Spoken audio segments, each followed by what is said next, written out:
जय हिंद प्यारे बच्चों, नमस्कार, राम राम। आपके लिए परीक्षा में वेक्टर से आया हुआ प्रश्न 2015 में पूछा गया इंपॉर्टेंट प्रश्न लेकर आया हूँ। ठीक है, इसके लिए ट्रायंगल लॉ ऑफ एडिशन का इस्तेमाल हुआ है, वो मैं पहले यहाँ समझा देता हूँ। ट्रायंगल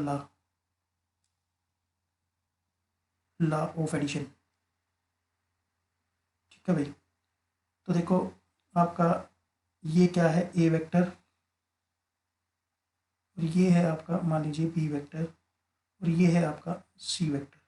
ठीक है, तो यहाँ से जो ये सी वेक्टर है ना, ये लिखा जाएगा ए वेक्टर प्लस सी वेक्टर। कहने का मतलब मैं अगर यहाँ पर ए बी सी डाल देता तो यहाँ से आपका बी ए वेक्टर जो है, बी ए वेक्टर क्या लिखा जाता, बी सी वेक्टर प्लस सी ए वेक्टर।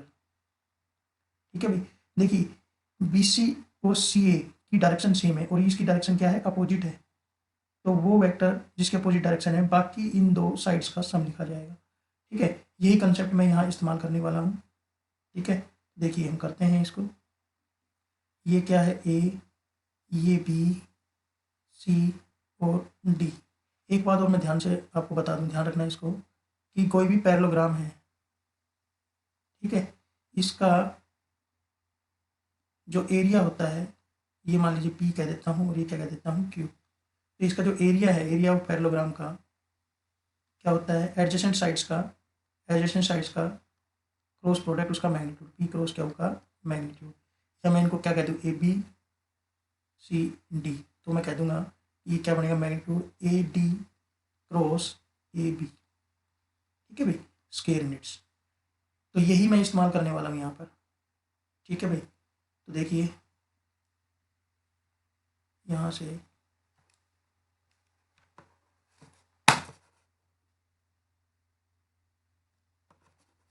क्या हो गया भाई, देखिए सॉल्यूशन करते हैं।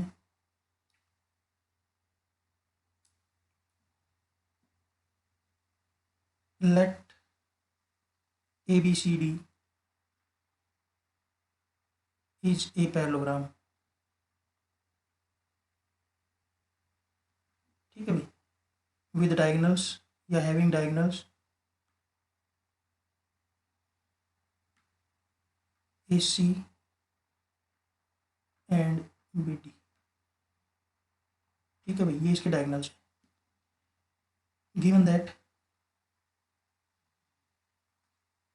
ए vector and B vector are the diagonals of parallelogram A B C D.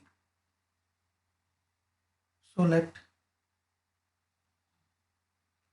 आपका ए सी वेक्टर तो हमने क्या दे दिया, A vector, comma B D vector को क्या मान लिया हमने, बी वेक्टर।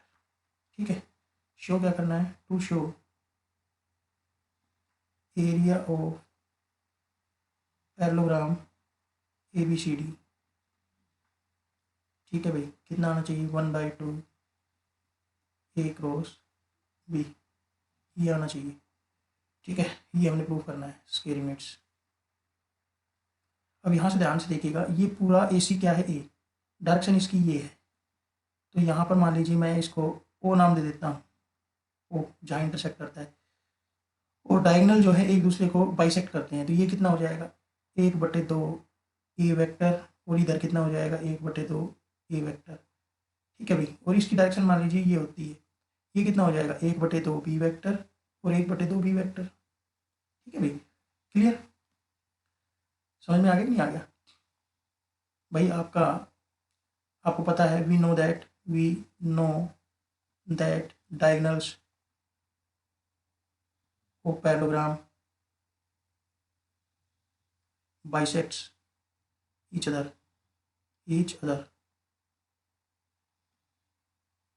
ठीक है, सो आपको पता चल जाएगा यहाँ से ए ओ और ओ सी, ए ओ वेक्टर और ओ सी वेक्टर, ये दोनों क्या बनेंगे, 1/2 ए वेक्टर। और भाई आपका बी ओ और ओ डी, ये क्या बनेगा, 1/2 बी वेक्टर। ठीक है भाई, कारण यही है कि भाई आपका AC के 1/2 होता है ये, है ना। भाई आपको यही पता है ना कि भाई आपका AO वेक्टर और OC वेक्टर क्या है, 1/2 AC है। इसी प्रकार BO वेक्टर और आपका OD वेक्टर 1/2 BC वेक्टर है, तभी तो मैंने लिखा है 1/2 A वेक्टर 1/2 B वेक्टर। अब यहाँ पर मुझे 2 साइड्स चाहिए, ठीक है भाई। तो मैं यहाँ से ट्राइंगल लॉ ऑफ एडिशन लगा के 2 साइड्स ले लेता हूँ। मुझे एक ट्राइंगल मिल रही है यहाँ से, देखिए यहाँ देखिए, ये ट्राइंगल लेते हैं, इससे मुझे AD साइड मिल जाएगी। क्या मिल जाएगी? AD साइड, ठीक है। अब देखना, यहाँ से आपको ये देखो, ये वाली साइड और ये वाली साइड की डायरेक्शन क्या है? सेम है, और ये क्या है? विपरीत है। समझ में आ गई बात? इस ट्राइंगल को मैं अगर मैं यहाँ बनाऊँ, ठीक है भाई, इस ट्राइंगल को हम थोड़ा सा यहाँ बनाएं ऐसे, ये इस प्रकार से, ये आपका ADO, ठीक है जी। ये इनकी डायरेक्शन है। ये तो क्या है? 1/2 B वेक्टर है। ये क्या है? 1/2 A वेक्टर है। कोई बात नहीं, तो यहाँ से लिख लेंगे by triangle law of addition we get AD vector कितना आएगा आपका? AO vector plus OD vector, ठीक है जी। तो यहाँ से आपका AD वेक्टर क्या आ गया भाई स्टूडेंट्स? ये आपका आएगा 1/2 A वेक्टर और 1/2 B वेक्टर। तो इसका मान 1/2 कॉमन ले लेंगे, A vector plus B vector, समीकरण 1। अब दूसरी ट्राइंगल हम ले लेते हैं जो कि आपको इसमें बनती दिखाई दे रही है। यहाँ एडजेसेंट साइड A भी चाहिए हमें ये चाहिए, ठीक है। तो एक ट्राइंगल आप ये ले लीजिए, कौन सी बनती दिखाई दे रही है आपको? ये A, ये B और ये क्या है? O। ये आपका 1/2 A वेक्टर है और ये इसकी डायरेक्शन इस प्रकार से, ये क्या है? 1/2 B वेक्टर है। तो हमें ये चाहिए, ठीक है भाई। तो देखना यहाँ पे ट्राइंगल लॉ ऑफ एडिशन से इसकी और इसकी जो है ना डायरेक्शन सेम है, AB की और BO की, और ये अपोजिट है। तो लिख लो by triangle law of addition,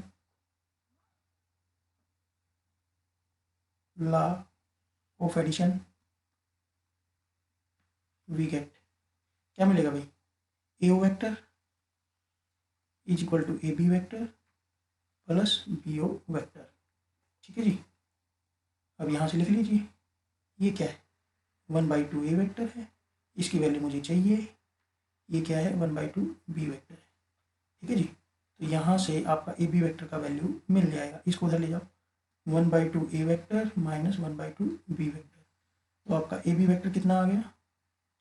1/2 A vector minus B vector, ठीक है भाई। समीकरण 2। Now area of triangle ABC निकालेंगे। नाउ एरिया पैरेललोग्राम का निकालेंगे, sorry, area of parallelogram ABCD। Area of parallelogram ABCD क्या आएगा? मैग्नीट्यूड AD क्रॉस AB, दो एडजेसेंट साइड्स का क्रॉस प्रोडक्ट, और ये आएगा स्क्वायर यूनिट्स, ठीक है। तो देखो आपका AD का मान कितना है? 1/, यहाँ से देखिए AD का मान कितना है? 1/2 A vector plus B vector cross 1/2 AB का मान कितना है? A vector minus B vector, ठीक है जी। ये कितना आ जाएगा? 1/2 और 1/2 इसकी मल्टीप्लाई कितनी आ जाएगी? 1/4 A vector plus B vector cross A vector minus B vector. अब जो है 1/4 का mode bar magnitude A plus B cross A minus B, ठीक है जी। ये आपका कितना आ जाएगा? 1/4 A cross A minus A cross B plus B cross A minus B cross B, ठीक है भाई। A क्रॉस A आपका 0 वेक्टर बी क्रॉस बी आपका 0 वेक्टर, ठीक है। बी क्रॉस ए आपका माइनस का ए क्रॉस बी वेक्टर, ध्यान दीजिए, ठीक है। तो यहाँ से आपका क्या जाएगा बच्चों, 1/4 0 वेक्टर माइनस ए क्रॉस बी माइनस ए क्रॉस बी, क्योंकि मैंने इस बी क्रॉस ए को क्या लगा दिया है, माइनस का ए क्रॉस बी, ये रिजल्ट होते हैं, ये माइनस का 0 वेक्टर। तो यहाँ से देखो 1/4 माइनस का 2 टाइम्स ए क्रॉस बी हो जाएगा, ठीक है भाई, 2 टाइम्स ए क्रॉस बी वेक्टर हो जाएगा ये। तो यहाँ से 1/4 मैग्नीट्यूड ऑफ -2 और magnitude of A cross B. तो यहाँ से आपका एरिया ऑफ पैरेललोग्राम ABCD कितना आएगा, 1/4 और ये मल्टीप्लाई में 2 बचा, ए क्रॉस बी वेक्टर। तो जैसे इसको कट करोगे 2 पर कितना आ जाएगा, 1/2 ए क्रॉस बी स्क्वायर यूनिट्स, ठीक है भाई। आई थिंक आपको ये क्वेश्चन अच्छे से समझ आ गया होगा, इंपॉर्टेंट क्वेश्चन था, ठीक है भाई। आपका 5 नंबर में पूछा जा सकता है। कोई दिक्कत हो तो मुझे बताइए। आप इसको वीडियो को दोबारा भी देख सकते हैं, जितनी बार देखना चाहे उतनी बार देखिए, और इस क्वेश्चन को अच्छे से समझिए।